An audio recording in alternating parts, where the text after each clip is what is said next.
You're watching a Highwire Media podcast. Welcome to the Cinema Gold Show. As always, I'm your host, Larry Lease. On today's episode of Classic Rewind, we dive into the weird and strange film Serenity, starring Matthew McConaughey and Anne Hathaway. Before we do that, give me your thoughts on Serenity in the comments section below, or just let us know what other films you want us to review, potentially in the next year. So with that, let's dive right into Serenity. I recently watched the movie Serenity, written and directed by Stephen Knight. He's known for writing The Girl in the Spider's Web and was previously attached to write World War Z 2. I went into this movie curious, especially after seeing the cast. Matthew McConaughey, Anne Hathaway, Diane Lane, Jason Clarke. It's a strong group. The end result was something else entirely. Let me start with the synopsis according to IMDb. Quote, the mysterious past of a fishing boat captain comes back to haunt him when his ex-wife tracks him down with a desperate plea for help. There's a vague second sentence that says, Snargy's life and new reality, they may not be all that it seems. I'm not even sure what that means. Honestly, the synopsis isn't a spoiler, and it gives a decent sense of mystery. But this review will be full of spoilers, because it's impossible to talk about Serenity without diving into the insane plot twists. If you haven't seen the movie, then you probably won't after watching this review. But if you want to watch it, and you don't want to be spoiled, come back later and watch our review of it. The film opens with Matthew McConaughey playing a fishing boat captain named Baker Dill. He lives on Plymouth Island, is borderline obsessed with catching a specific giant tuna, and seems to be broke and desperate. The movie never really explains why he wants to catch this particular fish. It's just this obsessive compulsion. He's willing to lose friendships and relationships, and even sleep with Diane Lane's character, Constance, for money. Early on, we see flashbacks of him with a young boy, his son. But we're not sure if the boy is alive or dead. The movie keeps it vague. At first, I wondered if the fish had some symbolic link to his son, like maybe the fish caused an accident that killed the boy and now he wants revenge. Turns out that's not the case. Then Anne Hathaway's character shows up. She's Baker's ex-wife, Karen. She's remarried now in an abusive relationship. She offers Baker $10 million to murder her husband, Frank, who's played by Jason Clarke. She pleads with him, saying their son is in danger, and Baker is faced with a choice. Does he keep chasing this elusive fish, which also has financial value? Or does he kill this man for $10 million to protect his ex-wife and their child?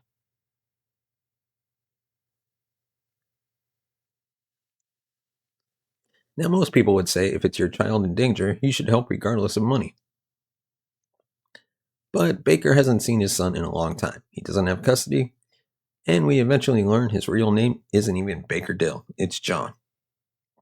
He left the States and came to this island to escape whatever past he had, possibly including his service in Iraq. At first, it's a straightforward thriller with noir vibes until it starts to get weird. Everyone in this town seems to know everything about Baker.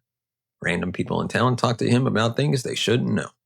Even conversations that are supposed to be private, like Karen's proposal to kill her husband, are somehow public knowledge. It's quite unsettling, to be honest. There's also this strange man in a suit following Baker around. He keeps trying to talk to him, but keeps missing him. Eventually, in the middle of a storm, the man catches up to him and drops the big twist. Baker isn't real. He's a character in a video game. The man in the suit is the rules. And the entire island is a digital simulation. Baker's real purpose, he's told, is to catch the fish. That's what the game is designed for, killing a man. That's outside the scope.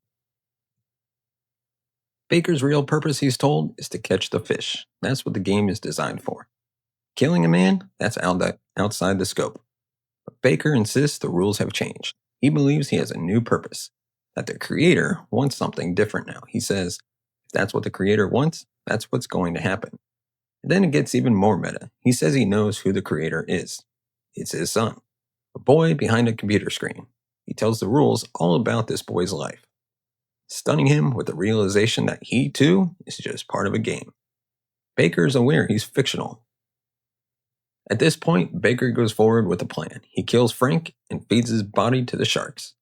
That same moment, in the real world, we see that the son, Karen and John's son, kills his abusive stepfather in real life.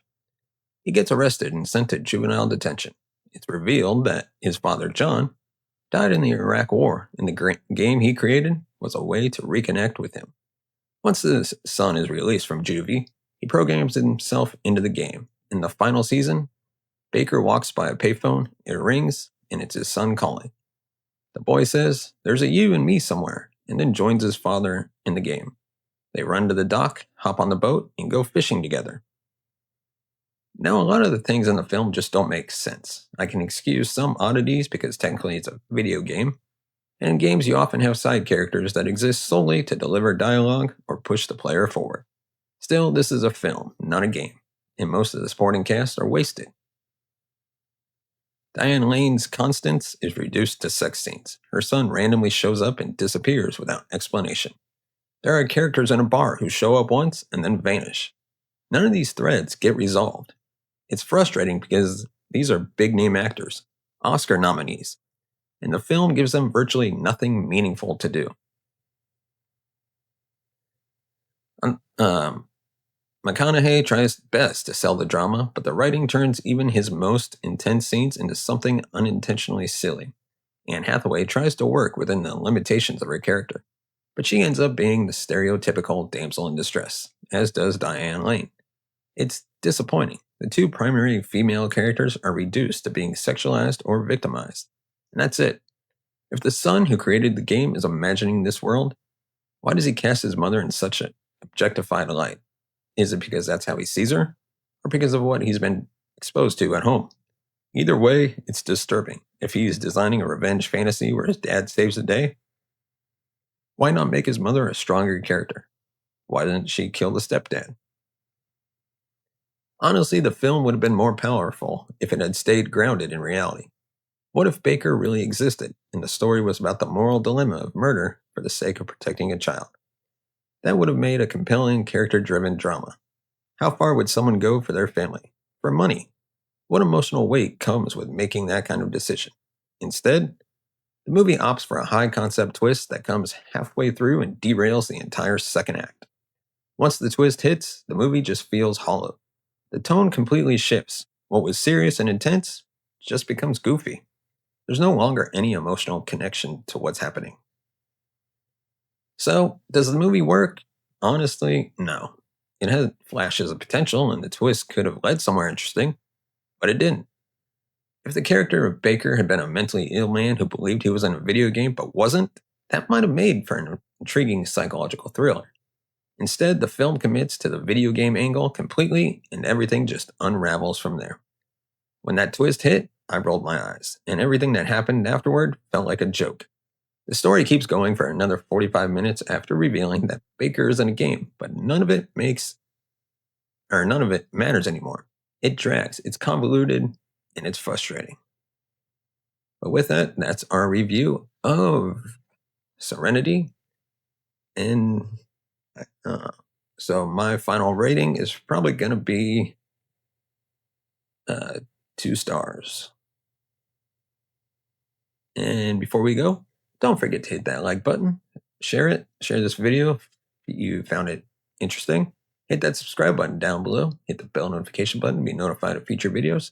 And of course, if you want to support the channel, you can buy us a coffee at buymeacoffee.com/cinemagold or scan the QR code that you see on screen. As always, thank you so much for watching and listening. We will see you next time.